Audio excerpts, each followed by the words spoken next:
Champions league ആദ്യ പാദ quarter ഫൈനലിൽ സ്വന്തം മൈതാനമായ എമിറേറ്റ്സ് സ്റ്റേഡിയത്തിൽ 15 തവണ ജേതാക്കളായ റയൽ മാഡ്രിഡിനെ എതിരില്ലാതെ 3 ഗോളുകൾക്ക് തകർത്തു ആഴ്സണൽ. അവിശ്വസനീയമായ ആ രാത്രിയിൽ റയലിന് ആഴ്സണലിന് മുന്നിൽ ഒരു തരത്തിലും പിടിച്ചു നിൽക്കാനായില്ല.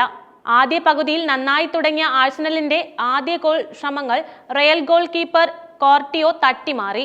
ആദ്യം തോമസ് പാർട്ടിയുടെ ഷോട്ട് രക്ഷിച്ച താരം പിന്നീട് ഇരട്ട സേവിലൂടെ റൈസിന്റെ ഹെഡും മാർട്ടിനെല്ലിയുടെ ഷോട്ടും തകർത്തു. ഗബ്രിയേൽ പരിക്കേറ്റു പുറത്തു പോയതിനാൽ ഇറങ്ങിയ കിവിയോറിനെ മറികടന്ന എംബാപ്പയുടെ ഒരു ശ്രമം അതിനിടയിൽ ആഴ്സണൽ ഗോൾ കീപ്പർ ഡേവിഡ് റയയും രക്ഷിച്ചു. ഉഗ്ര ഫോമിലുള്ള കോർട്ടിയോ ആഴ്സണലിന് മുൻപിൽ മതിൽ ആയപ്പോൾ ആ മതിൽ തകർക്കാൻ അവിശ്വസനീയം എന്ന് മാത്രം വിളിക്കാവുന്ന പ്രകടനമാണ് പിന്നീട് ഡക്ലൻ റൈസിൽ നിന്ന് കണ്ടത്. സാഗയെ വീഴ്ത്തിയതിന് ലഭിച്ച ഫ്രീ കിക്ക് റൈസ് 58-ാമത്തെ മിനിറ്റിൽ റയൽ ടീം മതിലിനെ മറികടന്ന് വളച്ചടിച്ചു വലയിൽ കയറ്റുമ്പോൾ റയൽ ഗോൾ കീപ്പർക്ക് ഒന്നും ചെയ്യാനായില്ല. തുടർന്ന് അവിസ്മരണീയമായ ഗോൾ കീപ്പർ മികവാണ് കോർട്ടിയോ നടത്തിയത്. കെല്ലിയുടെ മികച്ച കളിയിൽ നിന്ന് ലഭിച്ച അവസരത്തിൽ മാർട്ടിനെല്ലിയുടെ ഷോട്ട് തടഞ്ഞ റയൽ ഗോൾ കീപ്പർ മെറീനോയുടെ ഗോൾ എന്നുറപ്പിച്ച റീബൗണ്ടും തടഞ്ഞു. അതിനു മുൻപ് മെറീനോയുടെ ശ്രമം ഗോൾ ലൈനിൽ നിന്ന് ഡേവിഡ് അലാബയും രക്ഷിച്ചിരുന്നു.